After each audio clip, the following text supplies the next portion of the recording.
Terminating and non terminating था, हमने पहले भी एक्सप्लेन किया था, जिसमें रिमाइंडर जीरो बचता है। जो टर्म्स रिपीट नहीं होते हैं वो होते हैं टर्मिनेटिंग, लेकिन जो टर्म्स बार बार रिपीट होते हैं, जो स्टॉप नहीं होते, वो नॉन टर्मिनेटिंग होते हैं। इसी को लेकर आपके क्वेश्चन से कुछ देखो। फर्स्ट क्वेश्चन 13/5, 5 से 13 को डिवाइड करना बेटा। 5 2 ज़ा 10, यह 3 डेसिमल फॉर्म में लाना है 0, 5 6 ज़ा 30, ठीक है। पूरा पूरा डिविजिबल हो गया तो लिखोगे 13/5 इज अ टर्मिनेटिंग। ओके, अभी देखो बेटा नेक्स्ट क्वेश्चन 2/11, 11 से 2 को डिवाइड करोगे, नहीं जा सकता, डेसिमल लगाया, 11 1 ज़ा 11 बेटा।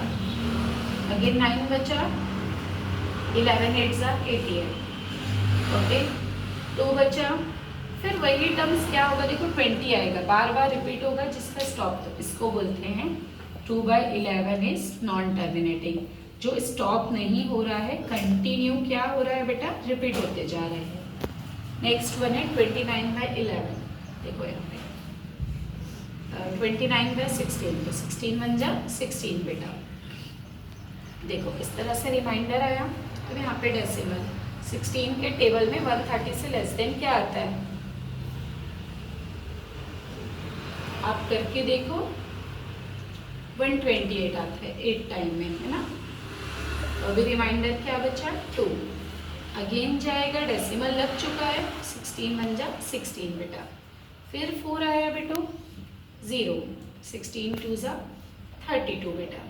फिर 8 आया, 16 5 ज़ा 80, पूरा पूरा डिविजिबल हो गया ना, तो आपको लिखना है 29/16 इज अ टर्मिनेटिंग। क्यों टर्मिनेटिंग हुआ बेटा, क्योंकि ये पूरा पूरा डिविजिबल हो गया, ठीक है। अभी नेक्स्ट क्वेश्चन देखो, राइट द फॉलोइंग सिमिलर, इस पे टर्मिनेटिंग एंड नॉन टर्मिनेटिंग किया था ना बेटा फर्स्ट में। अभी सेकेंड क्वेश्चन में सेम डिवाइड इसी तरह से ही करना है बेटा, but terminating and non terminating नहीं बताना है, बताना है कि ये डेसिमल फॉर्म में है। ओके, अभी आपको क्या करना होगा, सेकेंड क्वेश्चन के लिए डेसिमल फॉर्म लाना होगा। Right the following in the decimal form. Second question में बेटा डेसिमल फॉर्म्स देखो, आपका फर्स्ट क्वेश्चन है 127/200, ओके। ध्यान देना डेसिमल फॉर्म में ओनली आंसर्स लाना है। 200 को 127 से डिवाइड करोगे, नहीं जा सकता, डेसिमल लगाया 0, 2 6 ज़ा 12 होता है, सिमिलरली 200 6 ज़ा 12, ये हुआ। तो यहाँ पे क्या आया बेटा 70, अगेन एक 0, 200 3 ज़ा 600 हुआ, डेसिमल लगा हुआ है, अगेन 0 5, देखो डेसिमल फॉर्म में इसका आंसर आ गया बेटा, हमें डेसिमल फॉर्म में लाना था। ओके, सेम सेकेंड आंसर आपका, ठीक है। 23/7, 7 से 23 को डिवाइड करना है बेटा, ठीक है। 7 3 ज़ा 21, ओके। 2 बचा, 7 2 ज़ा 40, फिर 6 बचा, ठीक है बेटो, 7 8 ज़ा 56, अगेन 4 बचा, 7 5 ज़ा 35 बेटा। फिर 5 बचा, 7 7 ज़ा 49 बेटा। अगेन 1 बचा, 7 1 ज़ा 7, ये तब तक करना बेटा जब तक कोई टर्म्स रिपीट ना दिखे। 7 4 ज़ा 28, फिर 2 आया, देखो यहाँ पे रिपीट हो गया 20 20, तो इसे स्टॉप करना, तब तक स्टॉप नहीं करना जब तक ये टर्म्स रिपीट, तो डेसिमल फॉर्म में ये आ गया।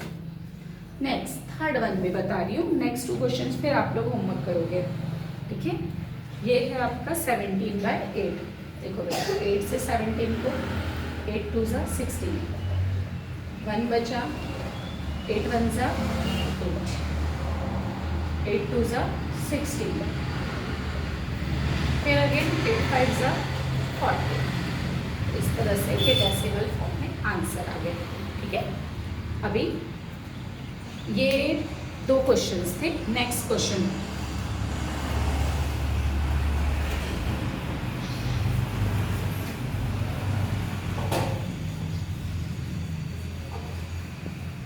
देखो, अभी थर्ड क्वेश्चन क्या है बेटा, P/Q के फॉर्म में लाना, इज अ वेरी ठीक है, आपका फर्स्ट क्वेश्चन था 0.6, ठीक है।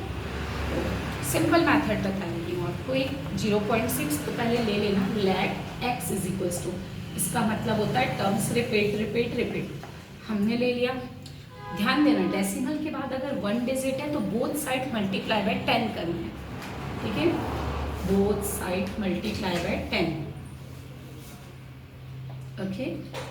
तो ये बन गया 10x, ये एक डिजिट इधर चला जाएगा डेसिमल। अब सिंपल दोनों इक्वेशन को क्या कर देना, subtraction, equation 1 minus equation 2, okay. ये देखो बेटा,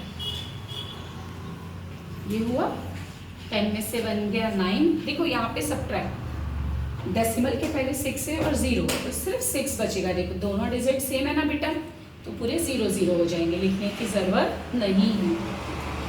अभी अगर किसी टेबल से लोएस्ट टर्म में हो रहा है तो ठीक है, नहीं तो रहने देना है।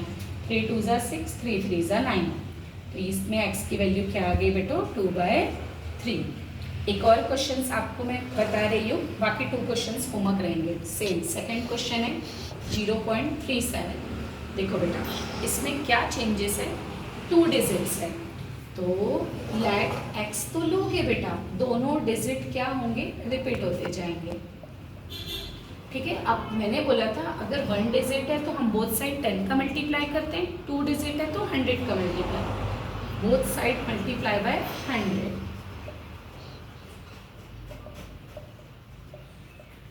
ओके। 100 का मल्टीप्लाई किया, 100x बचा, 37 एक डिजिट इधर चला गया। अभी दोनों इक्वेशन को अगेन सब्ट्रैक्ट करोगे, देखो 100x इधर x, ठीक है,